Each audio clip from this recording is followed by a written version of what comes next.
to the public square in Wilkes-Barre one day, and there was a battle of the bands there, and I ended up seeing a punk band, and from there on out I just started going to shows and ended up finding all these hoodlums that I call friends now, and hardcore's been my life since.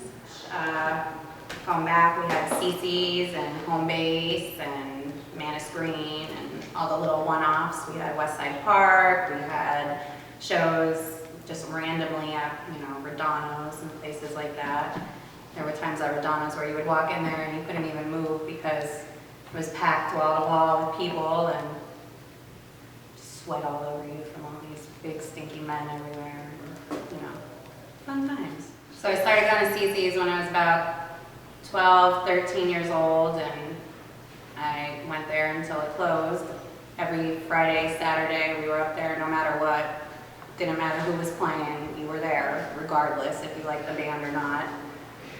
Always familiar faces, volleyball outside, Papa Vince working the door, always going to talk to Vince while you were there, always seeing people get in fights and all that stuff, but it was just a place to go where everyone knew everyone, and it was like a family. No matter what you did, you always had people there that you knew and that you knew you could talk to and count on regardless. Home base, Wilkes-Barre, it was close to my house, good shows there, like never compared to CC's no matter what, because that was just the place of my childhood. But home base was a lot of fun. I remember going to see E-Town there, and when Bob Mack used to put on shows there all the time. And then we had the zoo for a little while, which was right in that same complex, which was awesome too. And that got shut down. So, Wilkes-Barre's back to pretty much having nothing right now. PAHardcore.com, the place to see naked chicks and get in fights on the internet. I think I was introduced to PA Hardcore back in 2002 maybe, and due to that website I ended up actually meeting my husband, which I don't know if that's a thing to be proud of or not, but I did. But yeah, lots of nudes on PA Hardcore. Sorry. Yeah, I'm surprised I haven't seen To Be Done Naked on there. You have. I'm sure it's coming.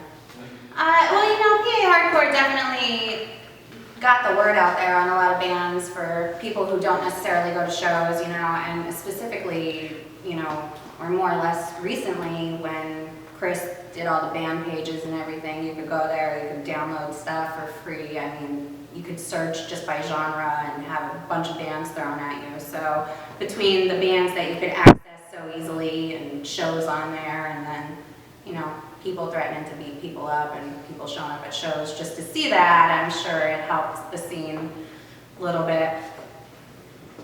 It's been a part of the scene since I started going to shows. I remember being at CC's, and no matter what, every weekend someone was getting in a fight there. And it's silly now that I look at it from my eyes at this age, but it's a lot of testosterone and a lot of angry people. So when I was younger, I definitely felt like I had to prove myself.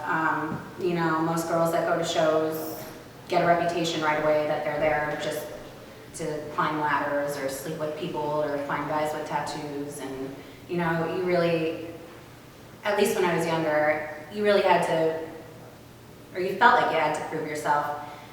Now, I mean, I don't need to prove myself to anyone.